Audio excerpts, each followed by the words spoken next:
No, of course not. No. And then there's this thing. And You just come are afraid of success. on. The fuck? The fuck? Okay. I can't hear anything. I wonder why. Everything's on, right? Yeah? You're awesome. Yeah. Okay, it's on. Hello! See? Hello! Okay, just checking. Hold on. Hi. Hello, everybody. Sometimes we just don't trust technology. That's our Oh, problem. yeah, And we need right. to work on it. Yes. You don't trust. How's I- everybody? I'm good. Well, I'm not tired. everybody. I'm talking to these people. Hi. Hello. Happy Friday. Happy Friday, definitely. Stephanie. How are you? Yes. Oh, definitely. We are trying to get through this weekend. Once we get through this weekend, we're home free for the rest of the month, so we're good. Bueno. Spoken just like a high girl. Back to your roots. That's right. Where there were chickens roaming the street. Or was that back in your time? It's just now Yeah. that they have the chickens roaming the streets in Hialeah. Hello, everybody. This is Relationship Rehab. I am Lee. And I'm Paul. And we are the writers of CoupleDumb.com, and ParentDumb.com, and Disaffirmation.com. That's We're right. tired, Yes. even though we haven't done much. Did you update all the disaffirmations and stuff? I need to do a round of them. Okay, because That's on my to-do that's his list. job. I'm the talent. Yes. He's the tech. This way. Uh-huh. He's talent too, but Yeah, right now, tech. We got a lot of tech going we got on. a lot of so. tech going on. Yeah, I would love to hire a tech. Yeah. You know. If you know If he's anybody. as cheap, if he's as cheap as him, Right. or she, I don't care. Mhm. I'm telling you, no. How is JD? I We're miss the working on boy. I miss the boy. working on it. Nice kid. Anyway, so lots of things have happened this week. Lots and lots of things. So what we couldn't announce last week, which we can announce this week, is number one, we are going to be keynote speakers at the SheCon conference in May. We're going to be, Saturday night. We're doing a keynote speech. It's not Saturday night. It's like 5 o'clock at night, right before the happy hour. Right. We're So going she to called do it a closing keynote. a closing keynote on anti-social media. And, we have no other competition. There's no other, breakout sessions going on during our time. So if you're there, come and see us. yes, definitely come and see us. And if you do, say howdy. I will be at the New Media Film. Oh, Thank you. Thank Thanks for you. the congrats. thank you very much. Not Jessica. Wow. And number two, we're going to be teaching. Yeah. We're going to be teaching in Miami-Dade at the adult college stuff. And what are we going to be talking about? Not relationship, but blogging and stuff like that. And social Doing a media. how-to. Doing a how-to. Which is cool because we need to get some face-to-face time with people. And that's a good thing. And actually, we're probably going to be doing it in Miami-Dade and Broward County. And of course, all this shit's happening before we move. Uh-huh. Which makes it all more exciting, So basically, knock out some classes here at Miami-Dade and in Broward and that kind of stuff, and then we'll try to do this over in California. Yeah. That's my goal. That's my Yes, idea. thank you very much, Stephanie, for posting that. Yay! Yeah, we want a lot of people to go. This is a free conference. If you're in social media at all, the SheCon, SheCon's the only free conference that there is, and it's going to be a big one because they're estimating between 750 to 1,000 people being there, and it's going to be at a really, really nice place. So this is a good thing. So everybody go. This is a good thing. Yeah. And there's going to be a lot of cool people there. I already know that Anissa's going to be there, and so it's going to be neat. Lots of neat people will be there. Cool. What else? Yeah, we've been doing a lot of research on anti-social media, and we wrote something in October about this. We coined the phrase anti-social media because the stuff that's coming out, people are calling it cyberbullying. I don't like the term. Right. That to me is too limiting. It's very limiting because what's happening is that because we're calling it cyberbullying, we're limiting most of our reaction to it, most of our protocols to combat it to children. Mm-hmm. And while people like, us or, Stephanie, the producer, or anybody else that has a website or even a Facebook page or a Twitter are getting bombarded, on a regular basis by jerks, and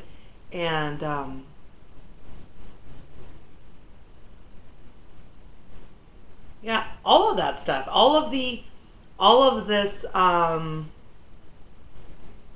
stuff that we're creating for social media is creating strata, therefore creating the ripe fields for antisocial behavior. Right. And I think that I don't want to toot our own horn, but I think that what we're doing is timely. We're coming up with stuff that hasn't been seen before. We're really doing some deep analysis on some of the things that, to the point that we're able to start profiling whether or not some of this antisocial behavior is actually violent and potentially violent. I know that I spoke to, I wrote, chatted back and forth with one of the blogging biggies recently this week who got basically burned, flamed this week, that's what they call it, on Twitter. And enough so that this person is now fearful of her, for her life and her family, which is scary.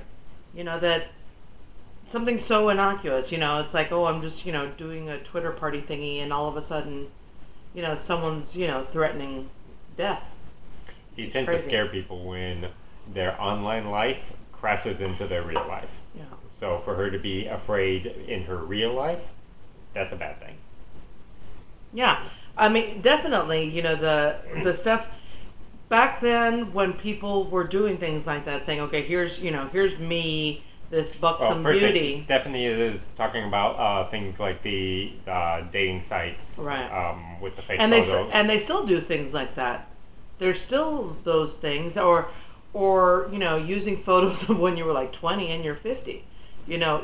There's still, go on with what you were saying. You were talking about the difference between, your real life and your online life.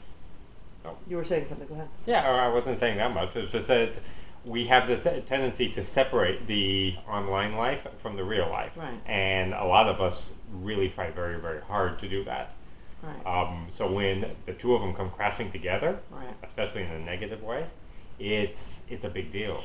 And the funny thing is that there is no separation between who you are and what's going on the computer. And I think that false sense of security that you create. I mean, I was reading this thing on Jessica Gottlieb that, the way that she keeps her privacy is that she has a P.O. box. She's never posted a picture of her children.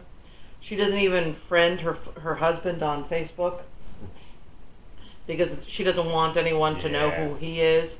And if her friends and family want to see pictures of the kids, they would have to friend the husband, because if they're not really her friends, then they're not really his friends. And then there's all this crap of creating this shell of I'm so private you could never find me. Bullshit, honey, because you're going to be, writing on your thing that, I'm going to be speaking at this engagement. Guess what? Boom. Yeah. They got you. I mean, this isn't necessarily the topic of the show, but it is important because it's what you put out there. Mm-hmm. And this is something I wanted to talk about today, because this is all, all the climate of what's going on in the United States right now is the idea about, the words that you're putting out. Yeah. What are the communication, the vitriol, as they say, the vitriol rhetoric that's going on, and all this stuff, and that we think we're so separated from what we say, okay, that we think that there's this, no, we believe as a nation that there's a disconnect, that the moment that the words leave my mouth, that you're hearing just those words, and then that's it. That I don't have to read anything into it, you don't have to read anything into it. What I say is what it is. And that's not true. Yeah. And that's not true in any sense. It's not true face to face. It's not true through the television. It's not true through the written word. You know, as writers, we try to communicate feelings and we try to communicate sarcasm. And these are things that are hard to communicate to people because you want to be able to contain it so that, you know, they follow along. But sometimes people, depending on who they are, will take it to another extreme. So, you know, when we say that, and I say we because I'm not pointing fingers, and I don't want to come off like, you know, this is a one-sided thing. When we talk smack about an opponent, you know, when we use, you know, words about shooting, like reloading and aiming and targeting, those words seep into the psyche.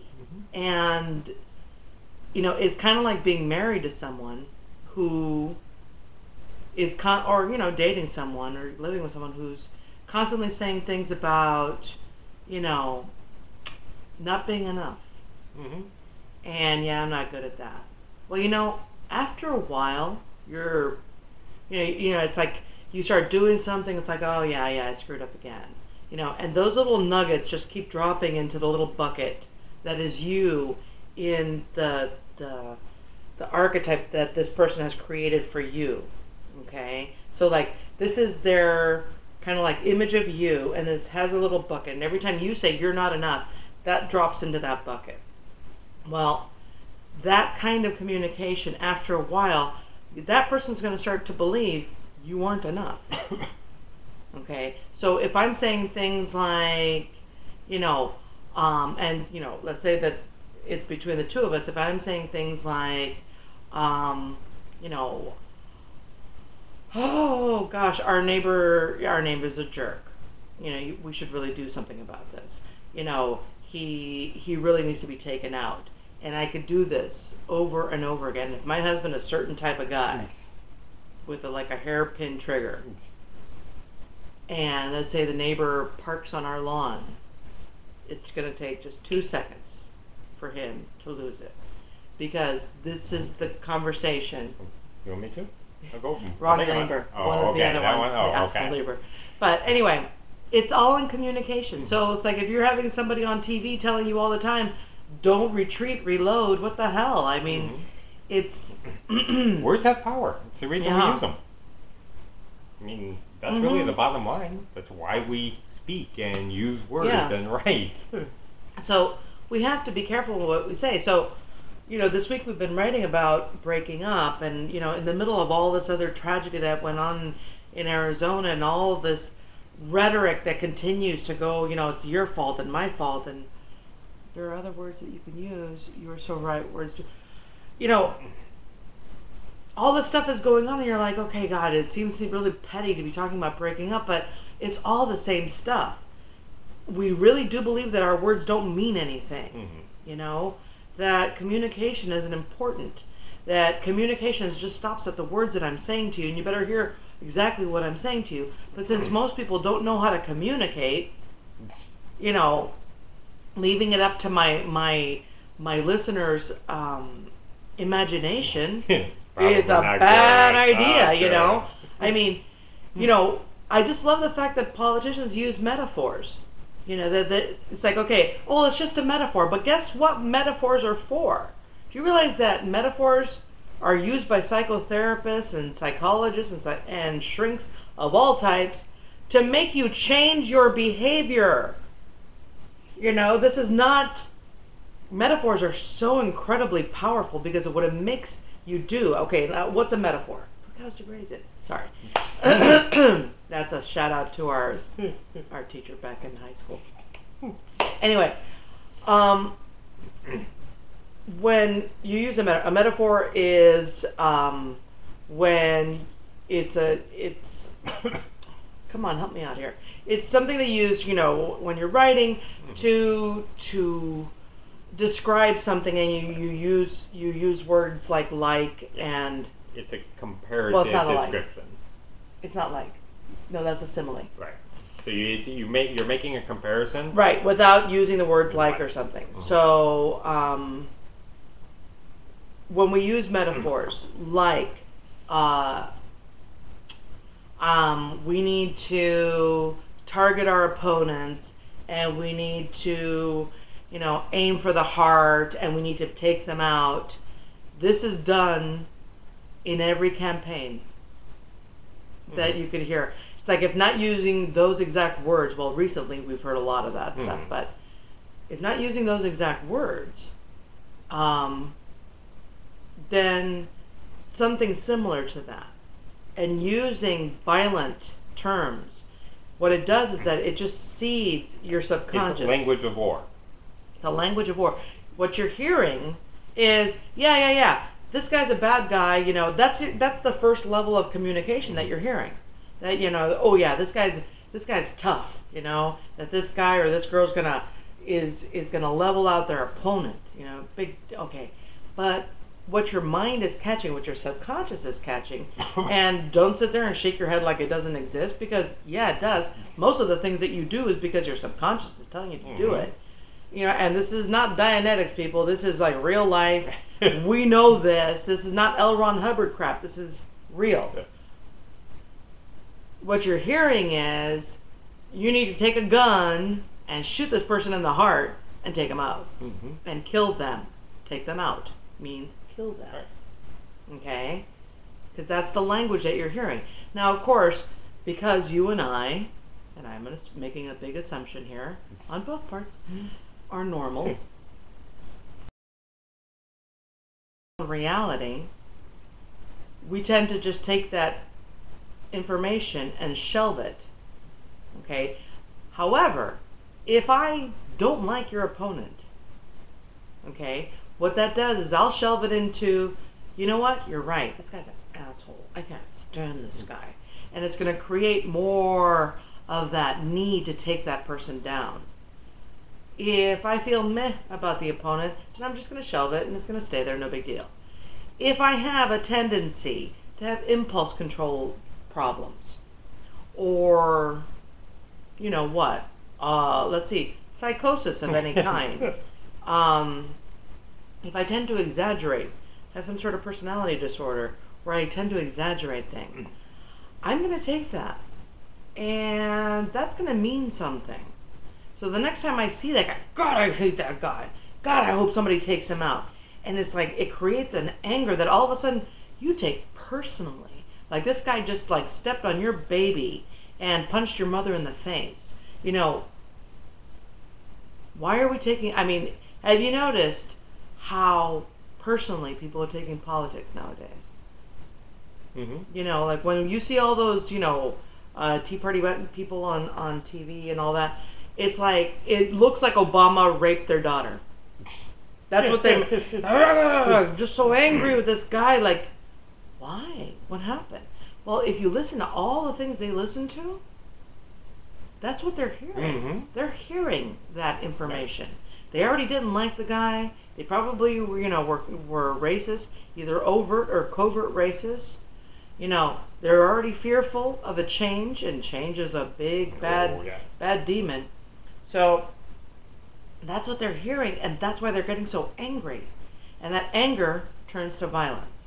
Now, how do we bring that back to what we're talking about today? Yeah. I could do this all day long. Fuck this.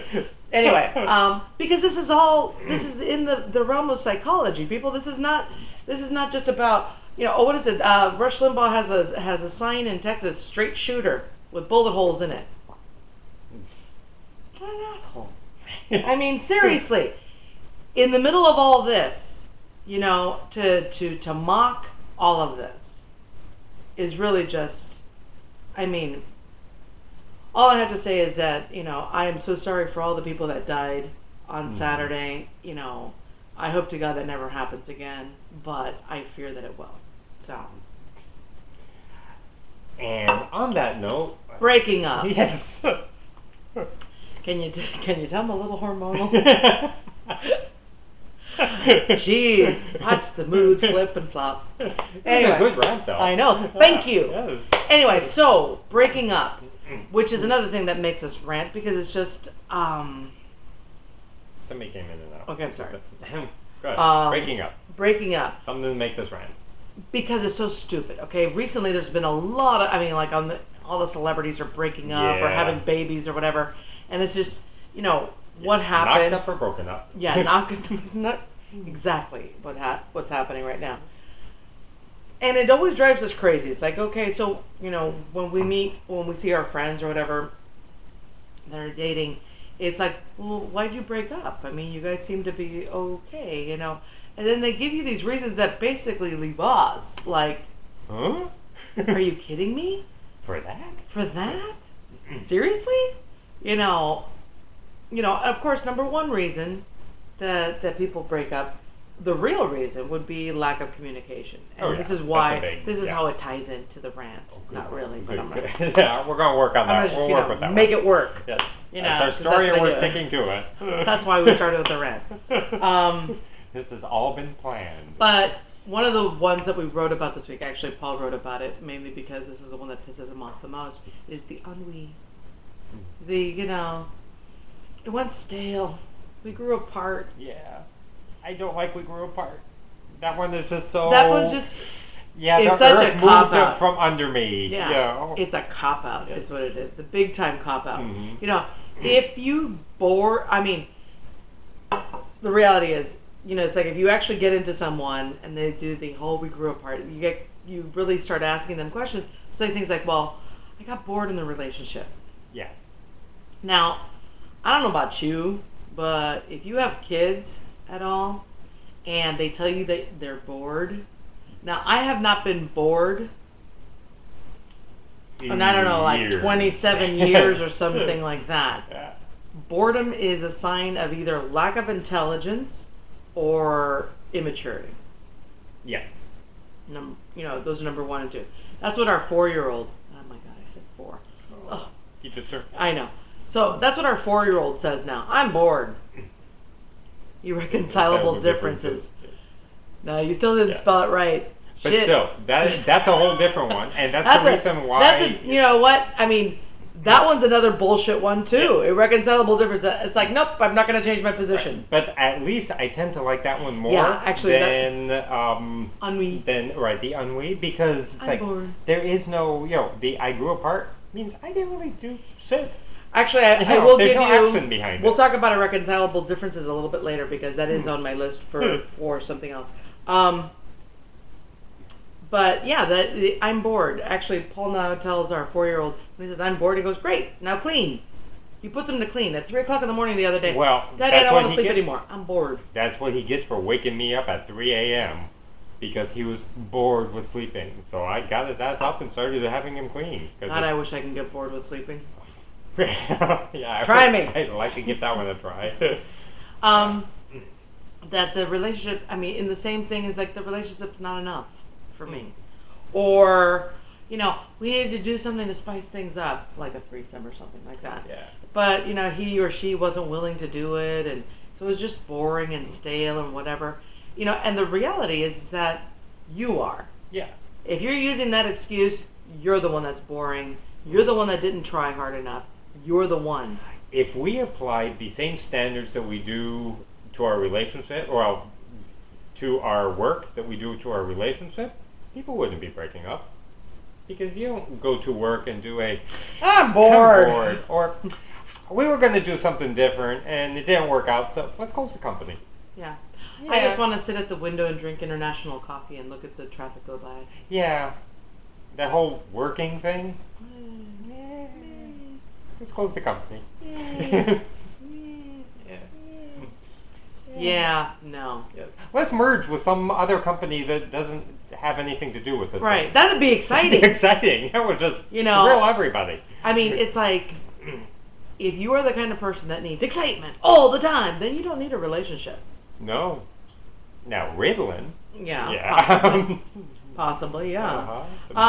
Okay, number 1, for me, of the stupid breakup reasons, it's not you, it's me. Really? Because the reality is, yeah, it is you. And you are not the one for me. Mm-hmm. And I'm just not interested in you. And when people say things like that, they're also saying things, those also are usually the people of like, I'm not ready to settle down. Yeah. Because the reality is, not with you. Mm-hmm. And actually the movie, what was it? He's Just Not That Into You. Mm-hmm. The Justin Long character, there were some parts of that movie that I really liked. Yeah. I really liked the Justin Long stuff. That's the bartender guy? Yeah. Yeah. Because some of the stuff he was putting down was, yeah, that's right on the money. That is right. That's about right. It's like, if I'm not into you, it's because you're just not what I need. Right. You know, it's like I worked with so many different women who've told me, oh, we were together for 4 years and he wouldn't commit and he just had commitment issues. Yeah, and I'm like, really? Yeah, but 6 months later he married somebody. He didn't have commitment issues. Nobody has commitment issues. Yeah. Maybe George Clooney. But he's not. He's a serial monogamist. If he has a girlfriend, he has her for a while. Mm-hmm. You know, he is a monogamist. He just doesn't want to marry anyone. Right. I can respect that. Mm-hmm. But But that's a whole different but that's not committed. category of bullshit. That has nothing to do with. Yeah, exactly. Yeah. That's a different, But that he's committing, yes, he is. Maybe not publicly, which is what marriage is, but he is committing to somebody because he's with them. Now, he's been with this Italian chick for years now. You know, and all of his girlfriends have always been around for years. So, yes, he does commit. He just isn't willing to get married. Right. Now, if somebody tells you that, oh, I just can't commit, I'm just not ready, it's because they don't want to be with you. Mm-hmm. So to tell me it's not me, it's not you, it's me, whatever, all of that is the same, you know, I mean, sometimes he just didn't want to have kids. With you. Right. He didn't want to get married to you. And the thing is that the sooner you accept that, the sooner you can let that relationship go.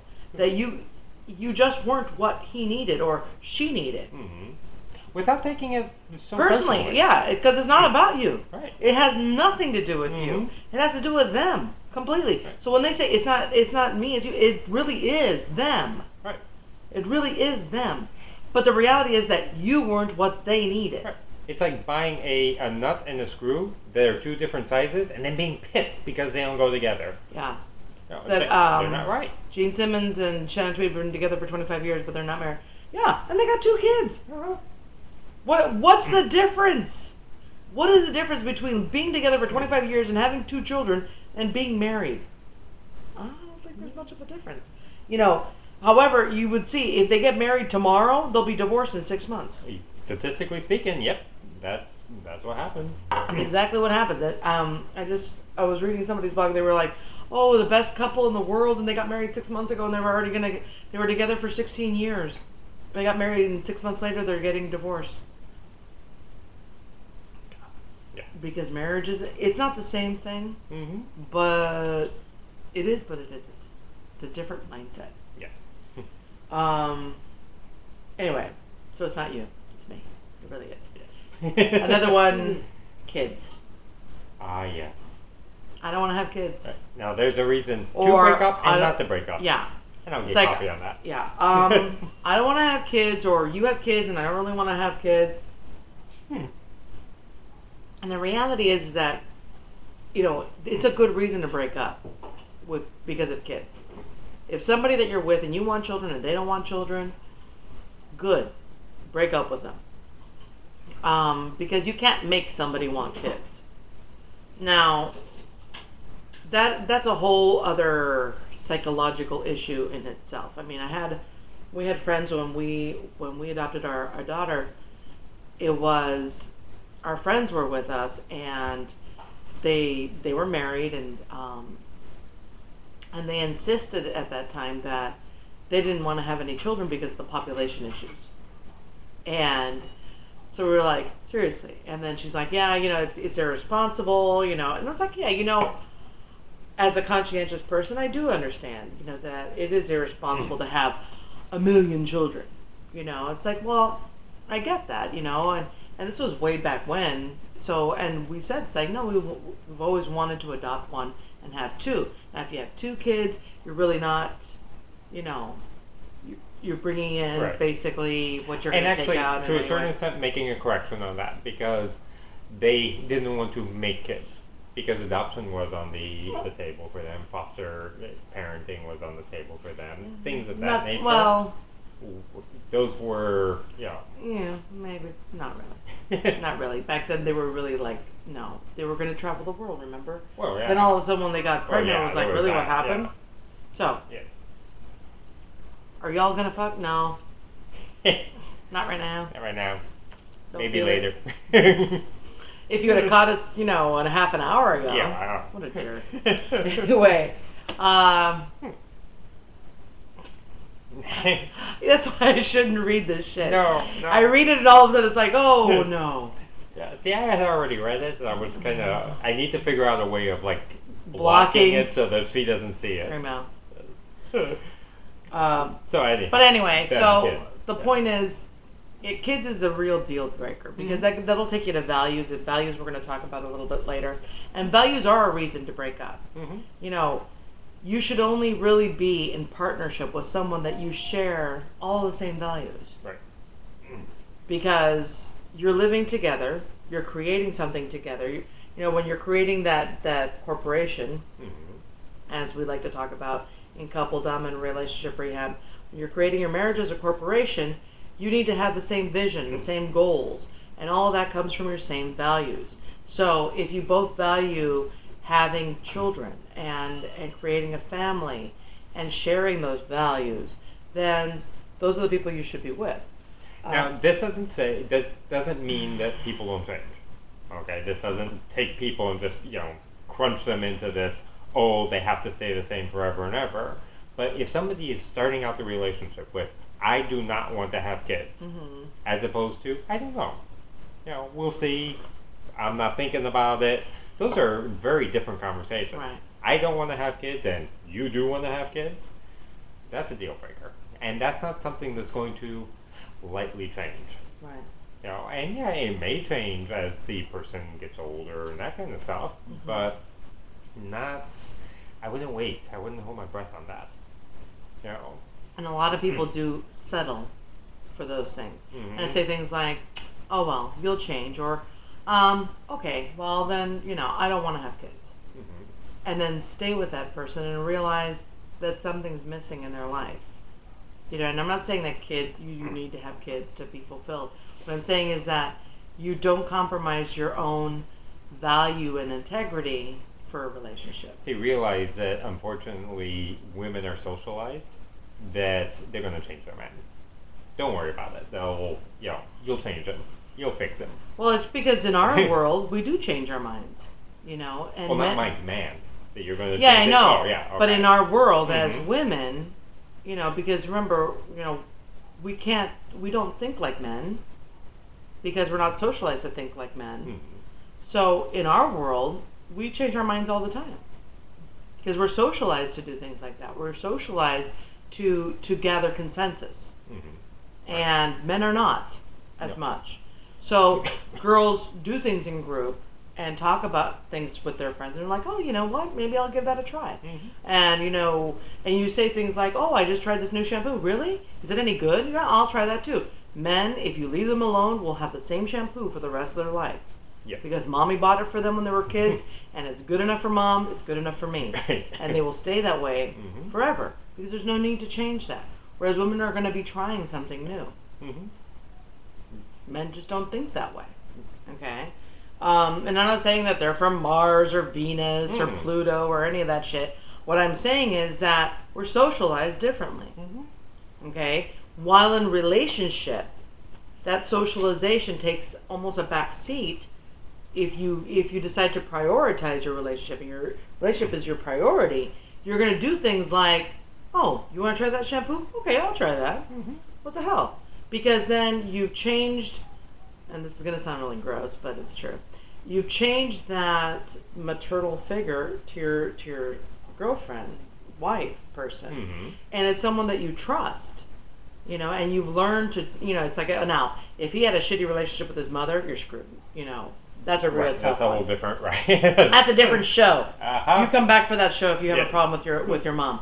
But if he's learned and he's been socialized to trust what women say, right. okay, then he'll put you in that position. And once you're in that position, then you're pretty much golden. So that's, shh, don't tell them. And we're not talking about like manipulating weird, him right, or anything like that. We're just talking about things like, how about we do this? Okay, we'll do that if you want to. If not, it's under the category of mommy was the first female that I knew. So if I can trust mommy, then from there I can trust women. Right. So it's not the weird sick, I know, and it's also, and the thing is that you have that. There's only like this pocket of people statistically that you could say that to, and then you have the guys who had no relationship with their mother. Right. And then you have the guys that had too much relationship with their mother. And that's again, different show. Now, but and when I say you, it's like, I'm not talking about blatant sexual abuse. I'm talking about a psychosexual abuse. I'm talking about sexualizing the relationship. You're my little man, and la la la la la, and you're the. Anyhow. Anyway, we've already spent enough time doing another different show. I'm so sorry. It's it's hormone time for Mama. So, and I've got a lot of things going on. I think I'm just gonna have to lean back on the couch and just tell you what's going on. Anyway, just ask and she'll tell you all of them right now. Anyway, I need my freedom. Oh yes, that's another. That's my fave. Yeah. That's one of those. Oh, I love that reason for any kind of breakup, breaking up a marriage, because I need my freedom. What are you? Such a message there. A cowboy? Yes, that is such a message. I'm gonna jump on my. That does not happen. Well, occasionally, one out of a million guys do that. That is you're holding me down.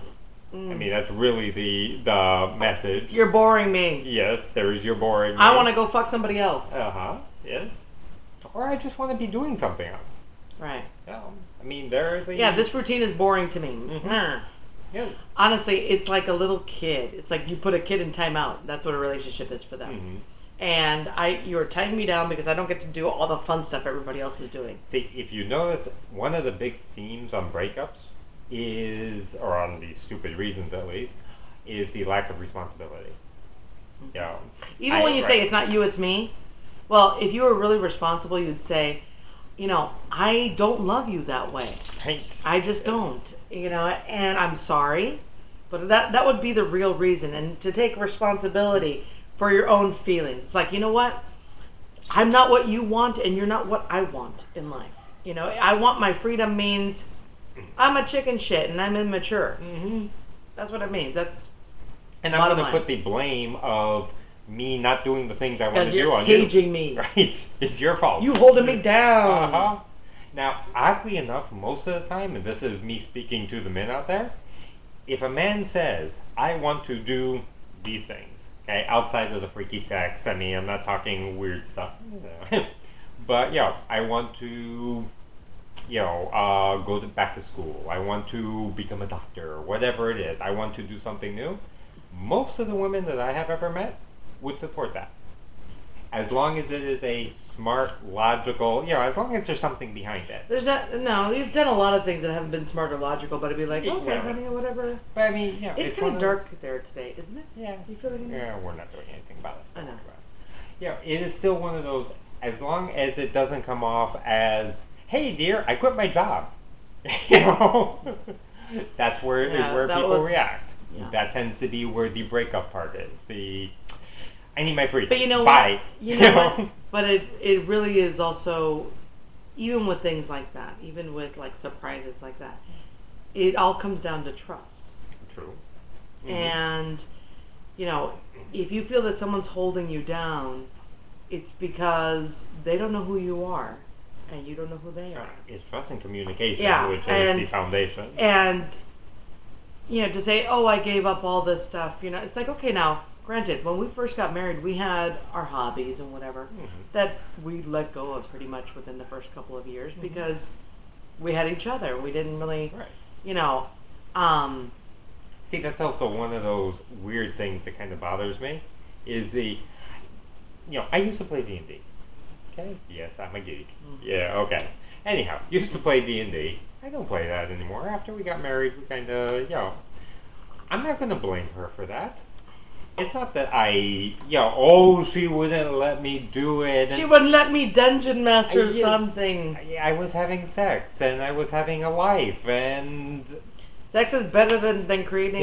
it's like... Than rolling a 20-sided die. It really is. It really is. Yeah, for my people out there, trust me on that one, it is. Caesar remembers you were into D&D? Yeah. I mean, girls out there, you want to know how you land your guy? You do shit like they'd like to do. And I played D&D with him, and I was pretty damn good at it, you know? It's not like I miss playing D&D. I don't mind playing it, you know, but enjoyed it enough. Yeah, but the idea was to bond with them and where they were, you know? I mean, that's what this... sorry. What they teach you in psychology when you're establishing rapport is joining your client. And how do you join your client? You go where they are. You know, to establish rapport with someone, you emotionally put yourself in that same position. So if he wants to play D&D, okay, I'm going to try playing D&D. Now, granted, if I played it and I went, Jesus Christ, this is stupid. And, oh my God, I can't stand him when he plays this. And, oh, Jesus, his friends really are messed up. Which they were. -1. Yeah. One of them was great, but the other ones, not so much. Loves cars. Guess what? I've gone to the car shows. Yeah, you learn to like it because it's something that's their passion, and they like that, and they enjoy that. So what's the big deal? I always have a hard time when people are like, well, she has her interest, and I have my interest, and neither the twain shall meet. That's not how it works. You know, it's like, oh, because the guys have poker night. Now, you know, if anything, that's always a really good indicator to me. Yeah. Of what kind of marriage you have. You have a very dichotomous marriage. You have this is my real life, this is my married life. Yes. Let's keep them separate. And let's keep them separate. You know, I need to hang out with the guys. Well, why? Why?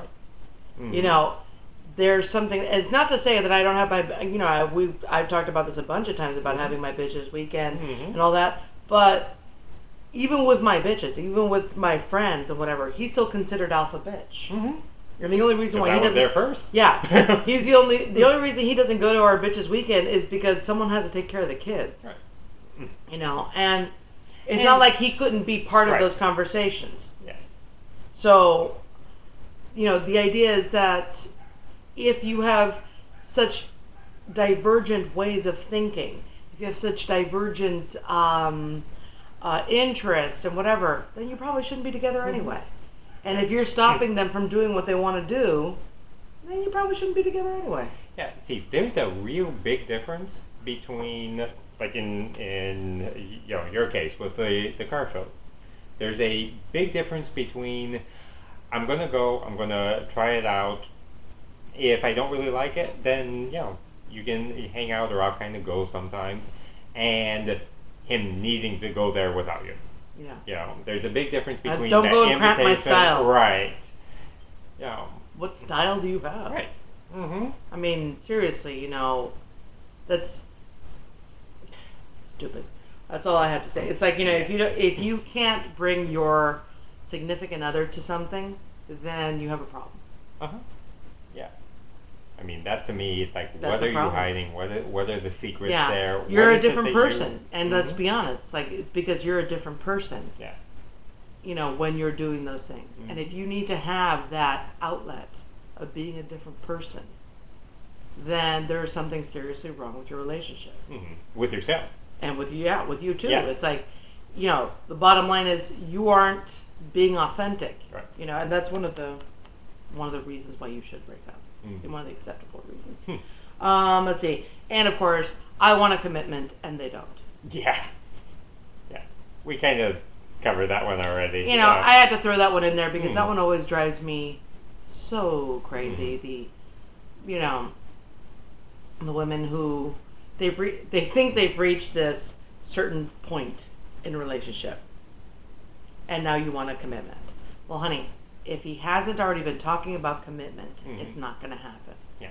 This is the mistress conversation. Yeah, this is the one. Oh, he'll never leave her. No. You know, it always. You know, you think that there's a certain amount of time to this.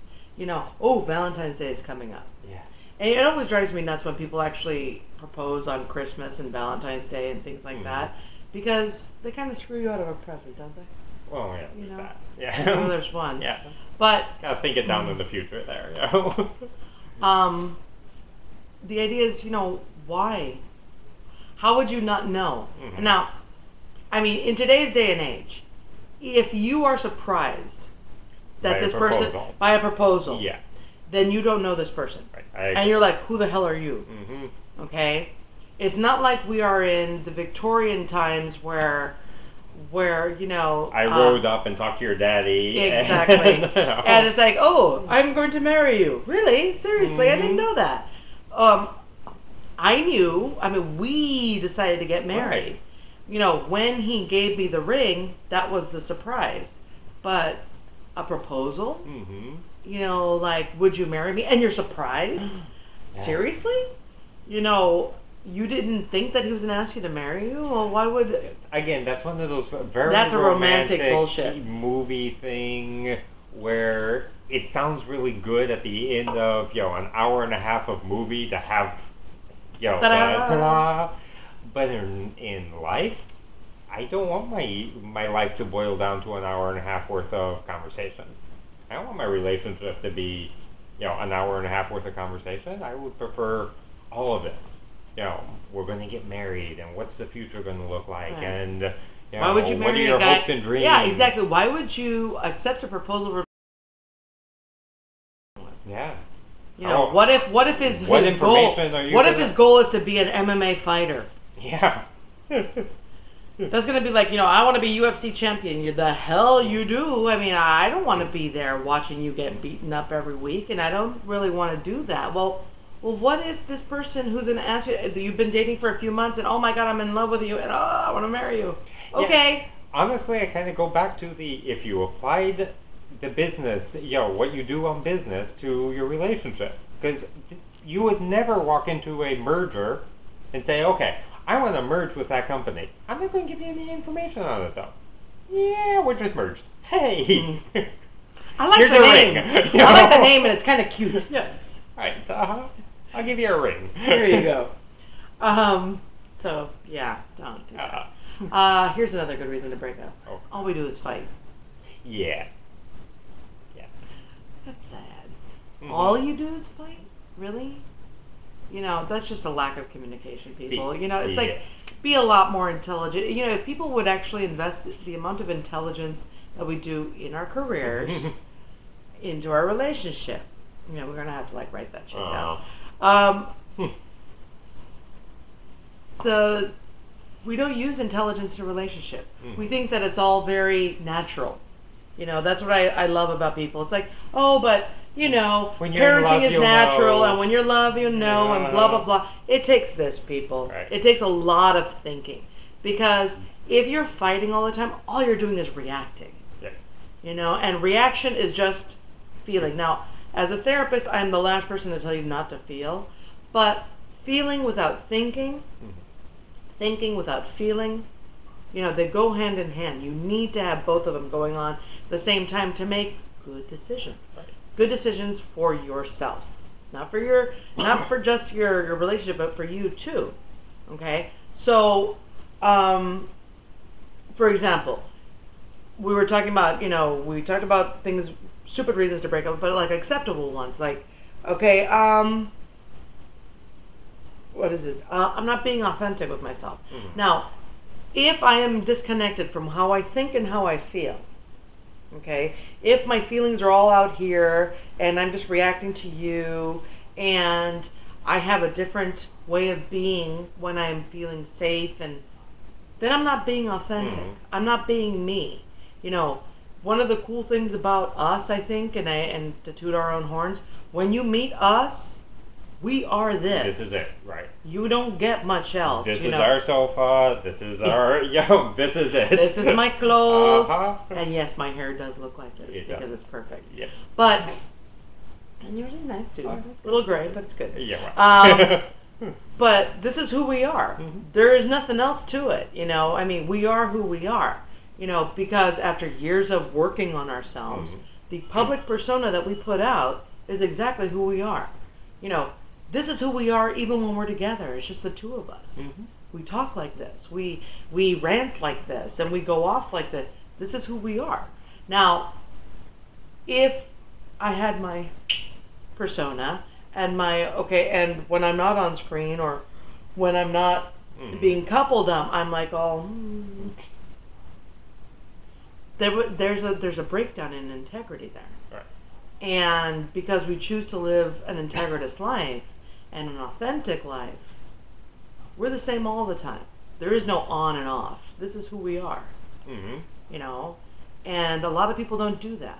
Yeah. And a lot of people don't do that in their relationship. Because you see, I'm willing to change to keep a man because I don't want to be alone. Or she's willing to change. Thank you. Thank you very much. I love you too. And I really do. I really, you know, I'm easy. Anyway, so that's true. So if I have to change to be with him and do things like play D&D and whatever, pretty soon I start dying. Mm-hmm. You know, and to get back to me, I need to decide, you know what, this isn't who I am. I have to go back to me. And that so many relationships break up because of that reason. And that's a great reason to break up. Yes, see, I will say... That's a fantastic reason to break up. If you're fighting all the time, if you're or not abusing. being... Wait, if you're getting abused, number one, get out. Yeah, abuse, fighting, not being authentic. One, these are good reasons to break up. And two, you get yourself to therapy immediately. Exactly. Because these are not something that would stop once once a relationship is done. These are something in you. Right. And it's a big You have one, issues. and I'm being... Deal. Yeah. Because if not, you will always have that relationship. Right. Every relationship you have will be a fighting relationship. Right. Every relationship you have is the plastic smile. Right. And I'm going to be whoever you want me to be. Mm-hmm. I am the relationship chameleon. Oh, look at me, I'm riding motorcycles with this guy. Oh, look at me, I'm in a library with this guy. It's like that relationship chameleon is sick. Mm-hmm. You know, it's a soul sickness. You know, you need to get back to who you are, and that is the only way that you're ever going to find happiness. Right. So, if it means not being in a relationship, which I really think it really does mean not being in a relationship, Right. Then do it. Mm-hmm. Be alone. I would recommend, actually, be alone until you get that fixed. Right. Because you don't want to be in a relationship where you're fighting, where Right. you're... Even though it's weird, because in a way, you do want to be in that. That's what's comfortable to you. Right. Little side note. You want to Because be being in one authentic where you don't have is to scary. be... Right. To you. And I'm not saying being authentic is a scary thing for everybody. Mm. If you're not used to it, you know, it's kind of like putting on new shoes. It's kind of like, oh, this is really uncomfortable. Mm-hmm. The reality is that being authentic is the most comfortable and the most safe you're ever going to feel. Right. But for people who have spent so much time being fake and pretending and being someone else and changing for their spouse or their boyfriend or girlfriend or parents, and this all goes back to being the perfect little kid in school. You know, this is where this comes from. This is where it stems from. Mm-hmm. You know, once you get back to being who you are, then you're going to feel comfortable.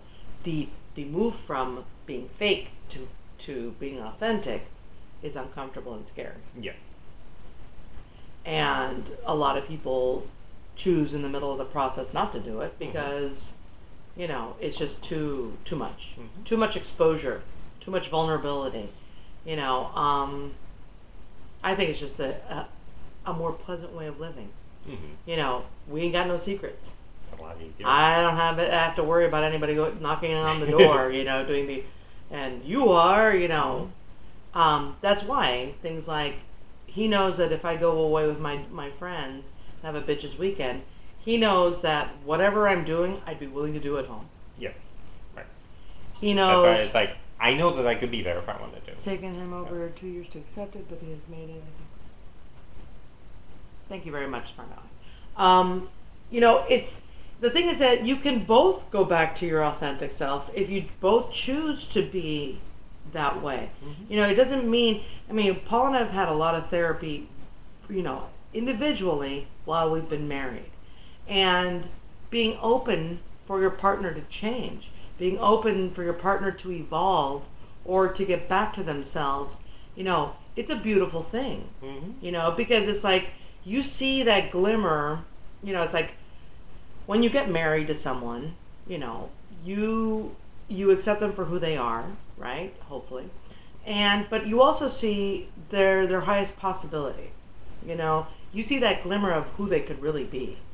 And through therapy, through introspection and all that stuff, they start uncovering all the bullshit and all the pretending and all that. And they start being themselves, that's the person you really love and admire, hopefully.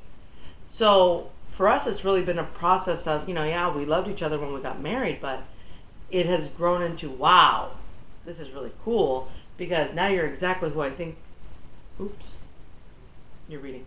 Yeah, right. You know, this is who I knew he could be.